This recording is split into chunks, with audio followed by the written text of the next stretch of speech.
Apakah orang yang ahli ibadah itu sudah terjamin untuk selamat, untuk sampai ke surganya? Ataukah sebaliknya, ini sumpah iblis ketika dia dicap sebagai makhluk yang sesat? Dia tidak mau sendirian, dia bersumpah akan menggoda seluruh anak cucu Adam, termasuk mereka yang mungkin rajin beribadah, yang mungkin awalnya terlihat sangat rajin dan ikhlas, ternyata di ujungnya dia mengakhirinya dengan pamer, dia mengakhirinya dengan sombong dan takjub terhadap ibadahnya sendiri. Walaupun tidak bisa bangun malam, kemudian sampai ke pagi hari rasanya dia menyesal. Ahabba ilayya, itu lebih baik daripada aku bangun malam kemudian sholat malam. Fa usbiha mu'jaban, kemudian di pagi harinya dia merasa takjub dengan ibadahnya sendiri, merasa sombong dengan ibadahnya sendiri. Dan kita bisa mengoreksi diri kita sendiri. Apa kita termasuk yang rajin beribadah, tapi setelah itu ternyata kita tergoda untuk pamer dengan ibadah-ibadah kita? Kita yang sudah terbiasa bangun malam, melaksanakan sholat malam, tidak ada satupun orang yang tahu, termasuk keluarga kita tidak ada yang tahu. Tetapi siapa yang menyangka ternyata di pagi harinya dia tergoda memasang status di WA-nya. Alangkah indahnya bisa bangun malam, sujud dan ruku di hadapan Allah Subhanahu wa ta'ala, tidak perlu pamer, sampai pasang status di FB, di IG, di WA, di share kemana-mana. Bahwa setan sampai kapanpun di belakang kita dia akan tetap menyesatkan kita. Yang awalnya lurus bisa bengkok. Kalau status ini dimaksudkan untuk membangun solidaritas, memotivasi banyak orang supaya rajin beribadah, ini adalah sesuatu yang baik. Kita bisa sholat, kita bisa bersedekah, ini karena hidayah Allah. Walaupun rumahnya dekat masjid, belum tentu dia bisa melangkahkan kakinya di masjid. Walaupun diajak oleh saudaranya, temannya dan sebagainya. Walaupun dia sehat, segar bugar, kuat, punya waktu, dia malas untuk bersegera datang ke masjid. Bahwa orang itu bisa berubah-berubah berdasarkan ayat ini. Yang awalnya beriman, tsumma kafaru, kemudian dia kafir. Tsumma amanu, kemudian dia beriman lagi. Tsumma kafaru, kemudian dia kafir lagi. Tsumma zdadu kufra, kemudian semakin bertambah kekufurannya. Dan setelah itu Allah tetapkan dia dan dia tidak diampuni dosa-dosanya. Ini akhafu, sesungguhnya sesuatu yang paling aku takut, an uslabal imanu ba'da an amut. Aku takut imanku itu dicabut sebelum aku meninggal dunia, katanya Imam Sufyan Ats-Tsauri. Rasulullah bersabda, idza dakhala syahrul Ramadan, apabila bulan Ramadan itu nanti masuk, futihat abwabul jannah, pintu surga itu semuanya dibuka, wa ghuliqat abwabu jahannam, dan pintu-pintu neraka itu ditutup, wa sulsilatis syayatin, dan setan-setan itu semuanya dibelenggu.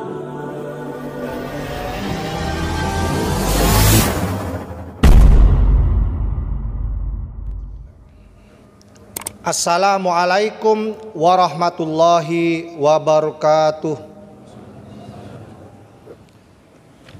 Innal hamdalillah nahmaduhu wa nasta'inuhu wa nastaghfiruh wa natubu ilaih. Wa na'udzu billahi min sururi anfusina wa min sayyiati a'malina. May yahdihillahu fala mudhillalah wa may yudlilhu fala hadiyalah. Asyhadu an la ilaha illallah wa asyhadu anna Muhammadan abduhu wa rasuluh, amma ba'd. Qala Allah Ta'ala fil Qur'anil Karim, a'udzu billahi minasyaitonir rajim. Ya ayyuhalladzina amanu ittaqullaha haqqa tuqatih wa la tamutunna illa wa antum muslimun. Jamaah salat Jumat yang dimuliakan Allah,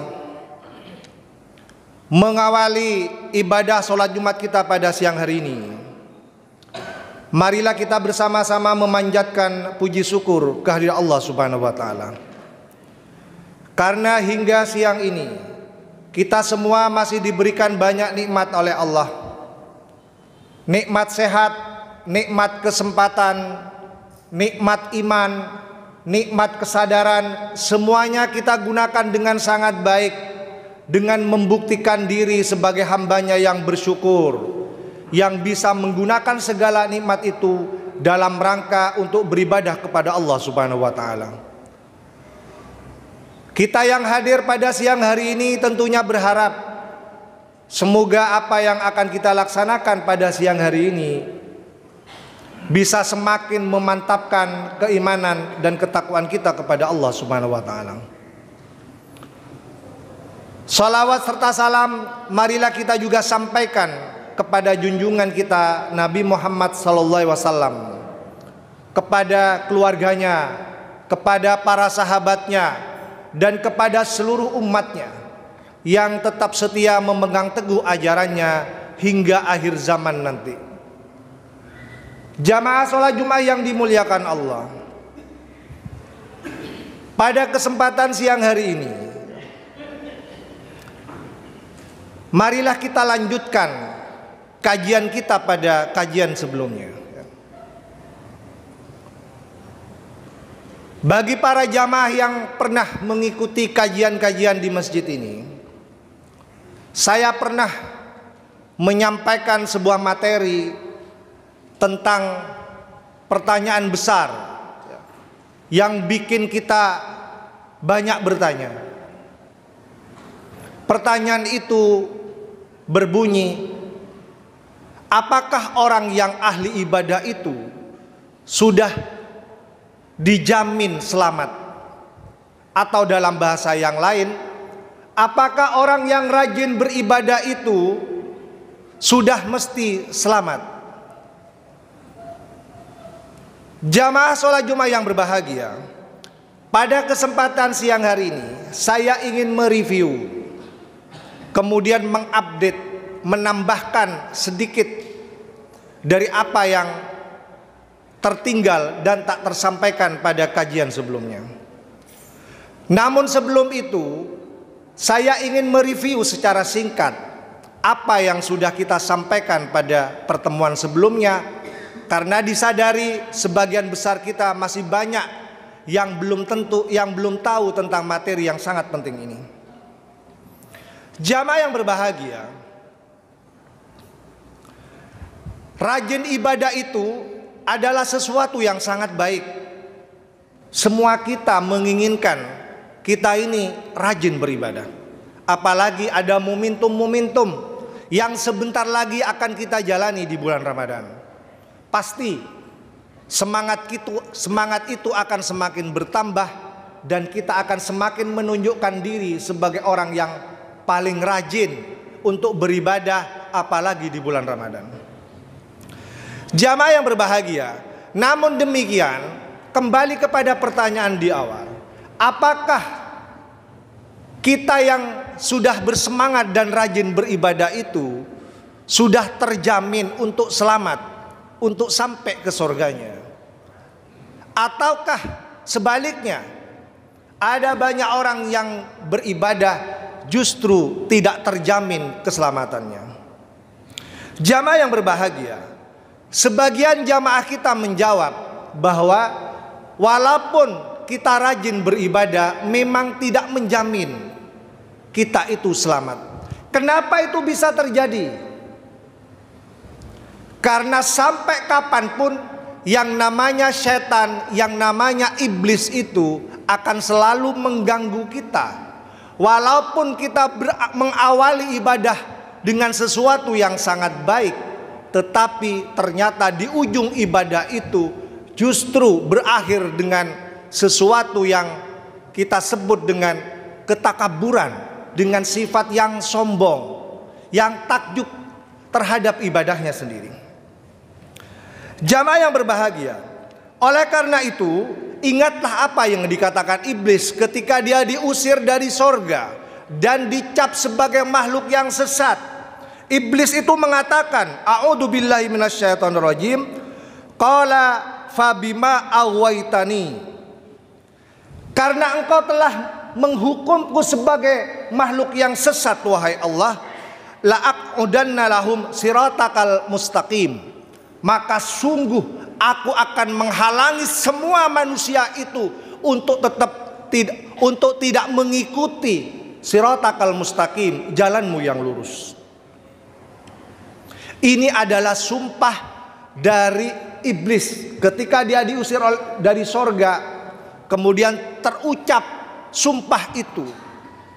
Fabima awaitani, karena kamu telah menghukumku sebagai makhluk yang sesat, la'aqudanna lahum siratakal mustaqim, sungguh aku akan menghalangi semua anak cucu Adam itu untuk tidak berada di jalanmu yang lurus. Summa la'atiyannahum min baini aidihim, aku akan mendatangi mereka dari muka-muka mereka. Wa min khalfihim, dan aku akan mendatangi mereka di belakang-belakang mereka. Wa an aimanihim, dan aku akan mendatangi mereka dari kanan-kanan mereka. Wa an samailihim, dan aku akan mendatangi mereka dari arah kiri-kiri mereka. Wala tajida aktsarahum syakirin, sampai kamu akan mendapatkan semua anak cucu Adam itu mayoritas tidak akan termasuk orang-orang yang bersyukur kepadamu, wahai Allah. Jamaah yang berbahagia, ini sumpah iblis ketika dia dicap sebagai makhluk yang sesat. Dia tidak mau sendirian untuk mendiami neraka. Dia bersumpah akan menggoda seluruh anak cucu Adam, termasuk mereka yang mungkin rajin beribadah, yang mungkin awalnya terlihat sangat rajin dan ikhlas, ternyata di ujungnya dia mengakhirinya dengan pamer, dia mengakhirinya dengan sombong dan takjub terhadap ibadahnya sendiri. Jamaah yang berbahagia, oleh karena itu patut kita dengarkan sebuah nasihat dari seorang ulama. Ulama ini bernama Mutarrif Ibnu Abdillah Asy-Syikhir. Disebutkan dalam kitabnya, la an abita naiman wa usbiha nadiman. Ketika aku tidak bisa bangun malam, tidak bisa melaksanakan sholat malam, fa usbiha nadiman, aku merasa menyesal karena tidak bisa bangun malam. Di pagi hari fa usbiha nadiman, di pagi hari aku merasa menyesal. Ahabba ilayya, itu lebih baik. Walaupun tidak bisa bangun malam, kemudian sampai ke pagi hari rasanya dia berada pada kondisi yang menyesal. Ahabba ilayya, itu lebih baik min an abita qaiman, daripada aku bangun malam kemudian sholat malam fa usbiha mu'jaban, kemudian di pagi harinya dia merasa takjub dengan ibadahnya sendiri, merasa sombong dengan ibadahnya sendiri. Jamaah yang berbahagia, seorang ulama bernama Mutarrif Ibnu Abdillah ini memberikan peringatan kepada kita.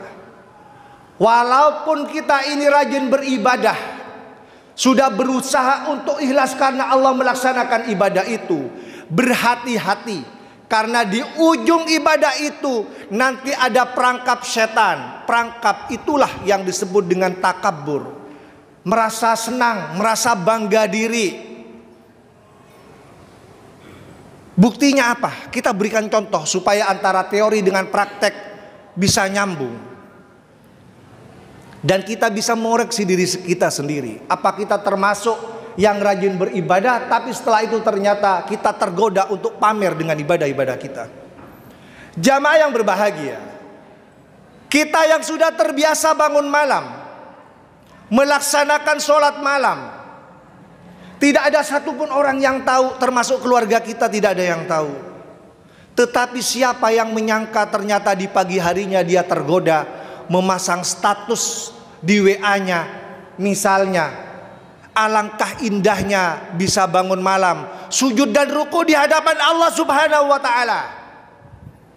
Kita sering ada di antara kita yang setelah bangun malam, melaksanakan sholat malam, dia tergoda kemudian memasang status itu. Jamaah yang berbahagia, mungkin kita tidak perlu suudzon. Mungkin yang bersangkutan itu maksudnya adalah untuk memberikan motivasi kepada orang lain, kepada anaknya, kepada keluarganya. supaya juga merasa indah ketika dirinya bisa bangun malam dan melaksanakan sholat malam.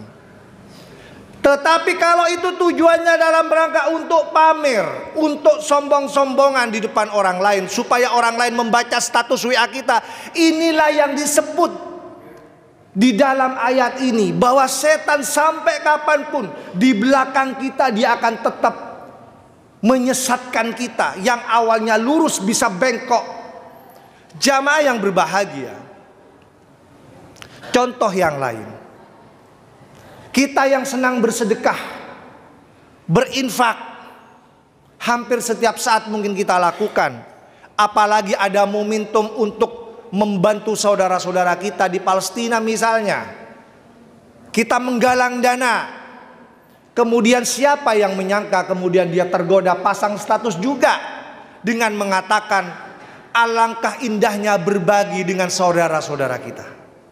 Jamaah yang berbahagia, kalau status ini dimaksudkan untuk membangun solidaritas, memotivasi banyak orang supaya rajin beribadah, ini adalah sesuatu yang baik. Tetapi kalau itu dimaksudkan untuk pamer bahwa dirinya adalah orang yang paling rajin berinfak, bersedekah, naudzubillah min dzalik, itulah perangkap setan itu. Jamaah yang berbahagia, oleh karena itu kita harus paham makna ibadah itu. Az-Zajjaj, Imam Az-Zajjaj pernah memberikan pengertian ibadah itu adalah ibadah itu hiya at-ta'atu ma'al hudu. Ibadah itu adalah ketaatan, at-ta'atu adalah sebuah ketaatan. Tetapi tidak berhenti di situ. Ketaatan itu ma'al hudu, yang disertai dengan kerendahan hati. Semakin kita banyak beribadah, semakin rendah hati kita di hadapan orang lain, semakin rendah hati kita di depan Allah Subhanahu wa taala. Bukan sebaliknya, menjadikan kita semakin angkuh, semakin sombong, semakin pamer kepada banyak orang. Jamaah yang berbahagia, ada yang bertanya, Ustadz, hal-hal yang seperti itu kadang-kadang sangat halus melintas di hati dan pikiran kita, sehingga kadang-kadang kita refleks pegang gadget, pegang HP, langsung pasang status. Iya betul, virus ini memang terkenal virus yang paling tersembunyi. Kadang-kadang melintas di hati kita, di pikiran kita, nggak sadar tangan kita bergerak pasang status itu. Gimana caranya Ustadz supaya kita terhindar dari virus yang sangat halus itu, virus kesombongan itu? Gimana caranya? Jamaah yang berbahagia, paling tidak ada beberapa tips yang kita bisa lakukan supaya ibadah kita itu berakhir dengan kebaikan, berakhir dengan ketulusan, berakhir dengan keikhlasan kepada Allah Subhanahu wa taala. Yang pertama, kita harus menyadari bahwa ibadah yang kita lakukan itu karena hidayah dari Allah dan juga karena anugerah dari Allah Subhanahu wa taala. Saya ulangi sekali lagi supaya kita ingat. Kalau kita ingin terhindar dari kesombongan di ujung kita melakukan ibadah, ingat tips yang pertama ini. Kita harus menyadari bahwa kita bisa melaksanakan ibadah itu karena hidayah Allah dan juga karena pertolongan Allah Subhanahu wa taala. Bukan karena diri kita sendiri. Sehingga kemudian kita sombong di depan Allah Subhanahu wa taala, sombong dan pamer di depan orang lain. Jamaah yang berbahagia, kenapa ini penting ditanamkan kepada diri kita? Kenapa? Karena di depan sana itu banyak yang dekat masjid, mestinya beribadah bersama kita, dia nggak bisa beribadah. Walaupun dipanggil dengan adzan sekeras-kerasnya, nggak bisa datang ke sini. Kenapa? Karena dia tidak dapat hidayah dari Allah Subhanahu wa taala. Walaupun rumahnya samping masjid, depan masjid, di belakang masjid. Walaupun dia sehat, walaupun dia punya kesempatan, tapi dia malas untuk datang awal-awal duduk di saf pertama ini. Karena dia tidak dapat hidayah dan tidak dapat pertolongan dari Allah Subhanahu wa taala. Jamaah yang berbahagia, inilah yang diingatkan oleh Imam Abu Bakar Al-Ismaili, seorang ulama yang hidup di abad keempat Hijriah. Beliau adalah ulama Ahlus Sunnah wal Jamaah, disebutkan dalam kitabnya Al-I'tiqad A'immatil Hadis. Beliau mengatakan, fa inna amalahu lil khair wa tanawalahu ta'ah innama an fadlillah. Keyakinan Ahlus Sunnah wal Jamaah adalah kalau dia beramal untuk kebaikan, kemudian dia melaksanakan ketaatan, innama an fadlillah, semuanya itu karena keutamaan Allah Subhanahu wa taala, bukan karena yang lain. Ini pendapat ulama Ahlus Sunnah wal Jamaah bernama Abu Bakar Al-Ismaili. Kalau kita melaksanakan kebaikan, melaksanakan ketaatan, innama an fadlillah, semuanya itu karena keutamaan dari Allah Subhanahu wa taala. Ini keyakinan yang harus ditanamkan kepada setiap mereka yang mengaku Ahlus Sunnah wal Jamaah. Allah juga mengingatkan kepada kita dalam sebuah ayat An-Nur ayat 21. A'udzu billahi minasyaitonir rajim. Walaula fadlullahi 'alaikum wa rahmatuh. Dan jikalau bukan karena keutamaan Allah kepadamu, wa rahmatuhu, dan bukan karena rahmat Allah,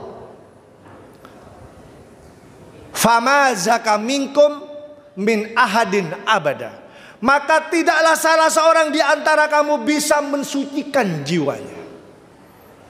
Ayat ini menegaskan kepada kita, walaupun kita ini rajin beribadah, rajin bersedekah, kalau bukan karena keutamaan Allah, kalau bukan karena rahmat Allah Subhanahu wa taala, fama zaka minkum min ahadin abada, tidak akan pernah kamu akan bisa mensucikan dirimu.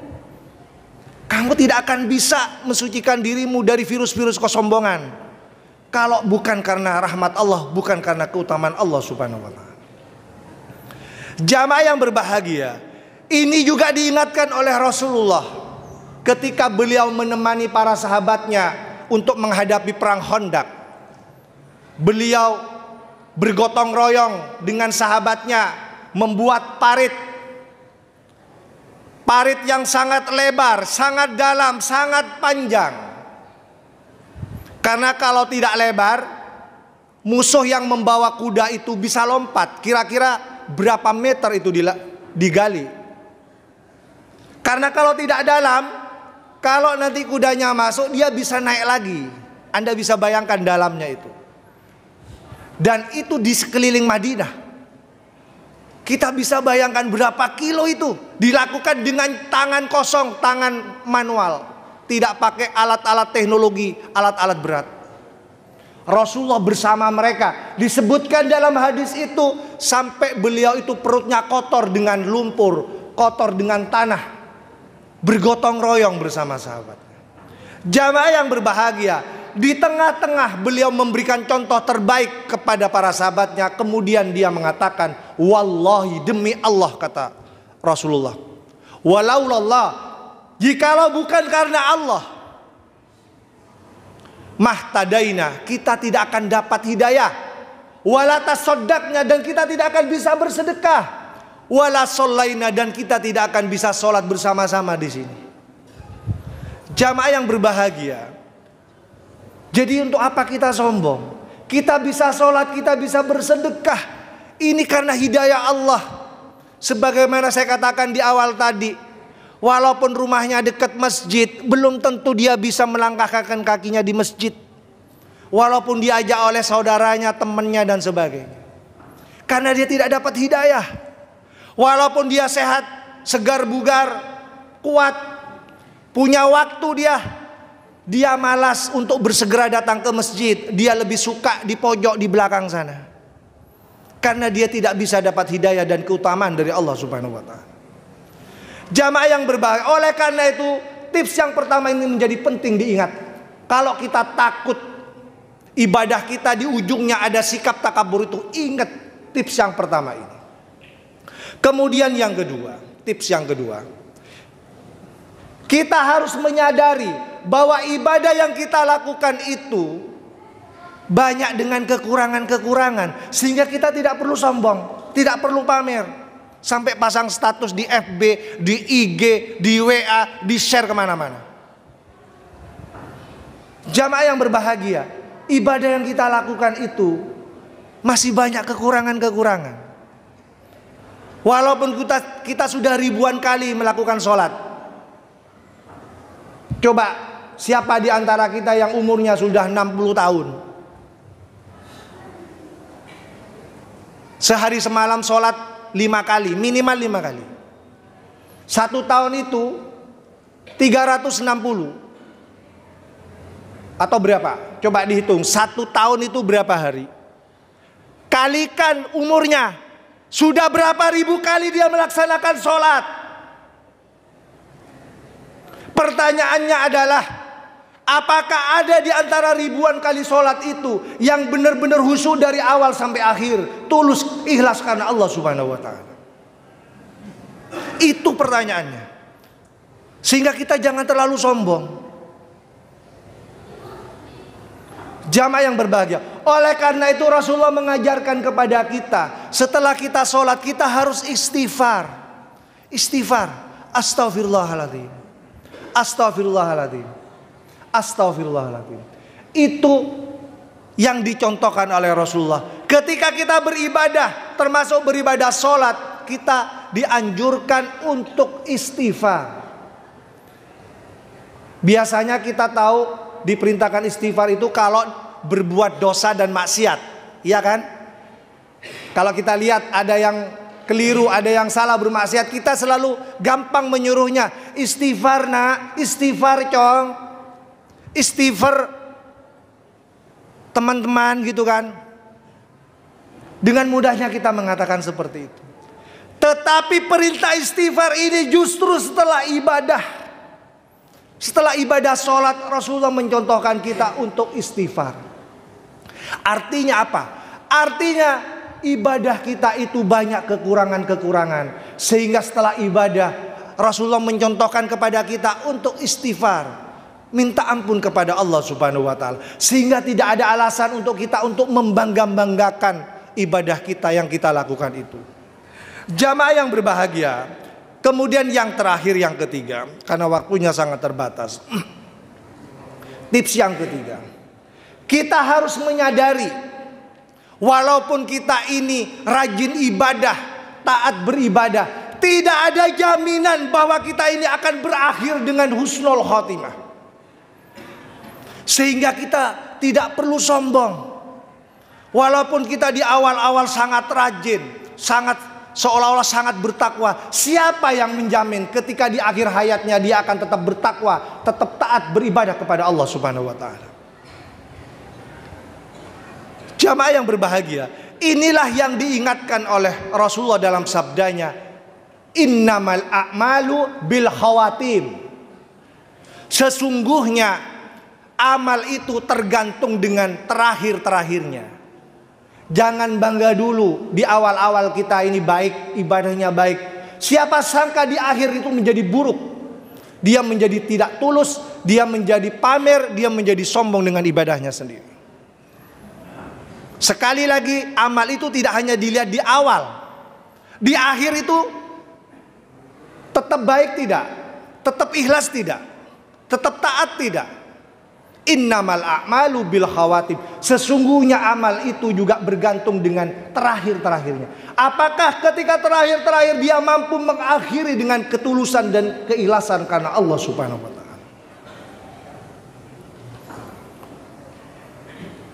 Memang banyak yang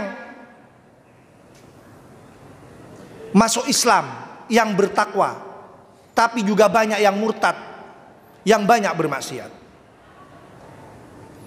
Memang banyak orang yang bermaksiat, tapi siapa sangka kemudian dia berubah taat. Kemudian setelah sholat dia meninggal dunia dengan husnul khotimah.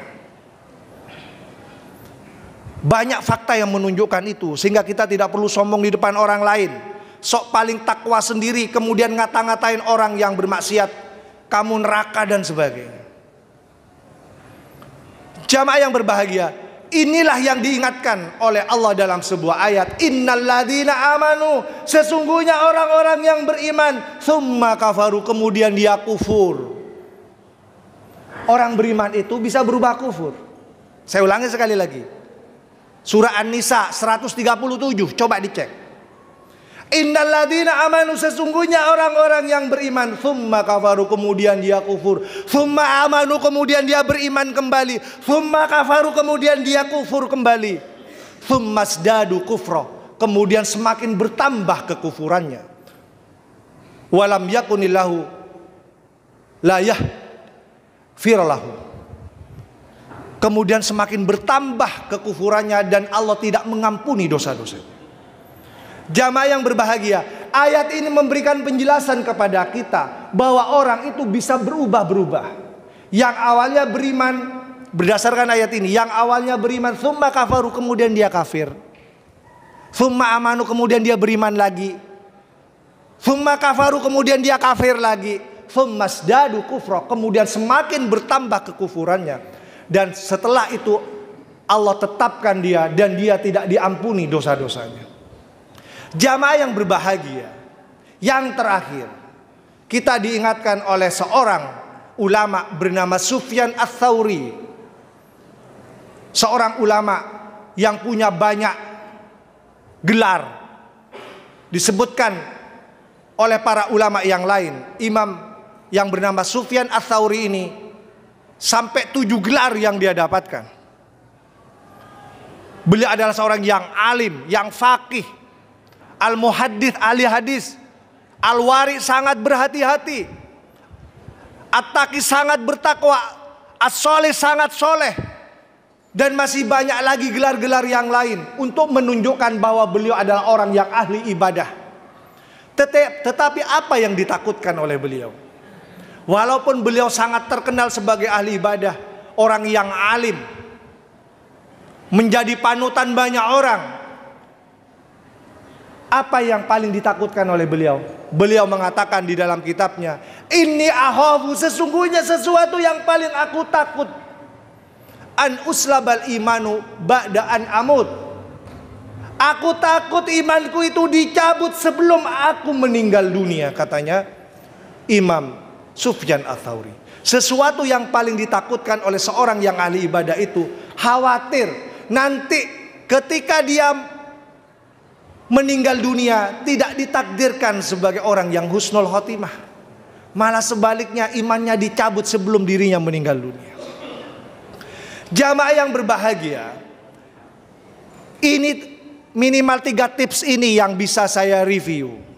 Tidak bisa saya tambahkan lagi karena waktunya habis. Kita akan lanjutkan nanti pada kajian-kajian berikutnya. Paling tidak sepulangnya nanti dari masjid ini, kita yang bersemangat untuk rajin ibadah bisa menjaga dirinya, mengingat-ingat apa yang kita kaji bersama pada siang hari ini. Semoga kita termasuk hambanya yang ahli ibadah, yang tetap ikhlas menjalankan semua yang ibadah yang kita lakukan di hadapan Allah Subhanahu wa taala. Aqulu qouli hadza wassalamu ghafurur rahim. Hamdan thayyiban mubarakan fi. Asyhadu an la ilaha illallah wa asyhadu anna Muhammadan abduhu wa rasuluh, amma ba'd. Jamaah sholat Jumat yang berbahagia, di penghujung khutbah yang kedua ini Rasulullah bersabda, idza dakhala syahrul Ramadan, apabila bulan Ramadan itu nanti masuk, futihat abwabul jannah, pintu surga itu semuanya dibuka, wa guliqat abwabu jahannam, dan pintu-pintu neraka itu ditutup, wa sulsilatis syayatin, dan setan-setan itu semuanya dibelenggu. Jamaah yang berbahagia, sebagai tambahan menutup khutbah yang kedua, kalau kita ingin selamat dari gangguan setan-setan itu, kita ada momentum. Sebentar lagi kita akan kedatangan tamu besar, tamu agung bulan Ramadan. Lupakan saja hal-hal yang bikin kita galau, urusan pilpres, urusan pilek. Kita sudah berusaha berikhtiar. Saatnya kita bertawakal kepada Allah Subhanahu wa taala. Tinggal kita fokus. Sebentar lagi kita akan bertemu dengan tamu agung, lebih agung daripada presiden. Karena kalau kita bisa menggunakan dengan sangat baik, futihat abwabul jannah, kita akan mendapatkan surga itu dibuka pintu-pintunya dan kita bisa masuk melalui pintu royan. La yadhulu minhus ghairuh. Tidak ada satupun yang bisa memasuki pintu royan itu kecuali orang yang berpuasa itu. Jamaah yang berbahagia, marilah kita bergembira untuk menyambut datangnya bulan Ramadan ini. Bulan di mana kita akan menjadi hambanya yang bersyukur, yang taat beribadah dengan keikhlasan kepada Allah Subhanahu wa taala. Innallaha wa malaikatahu yusalluna 'alan nabi. Ya ayyuhalladzina amanu shallu alaihi wa sallimu taslima. Allahumma fir lil muslimina wal muslimat wal mu'minina wal mu'minat al ahya minal amwat innaka sami'un qaribun mujibud da'wat ya qadiyal hajat wa ya kafiyal muhimmat. Rabbana la tuzigh qulubana ba'da id hadaitana wa hab lana min ladunka rahmah innaka antal wahhab. Rabbana hablana min azwajina wa dzurriyyatina qurrata a'yun waj'alna lil muttaqina imama Rabbana atina fid dunya hasanah wa fil akhirati hasanah wa qina adzabannar fa ya ibadallah innallaha ya'murukum bil adli wal ihsan wa ita'idzil qurba wa yanhal fahsya'i wal munkar wa baghi ya'idukum la'allakum tadhakkarun wa la dzikru akbar. Aqimus shalah.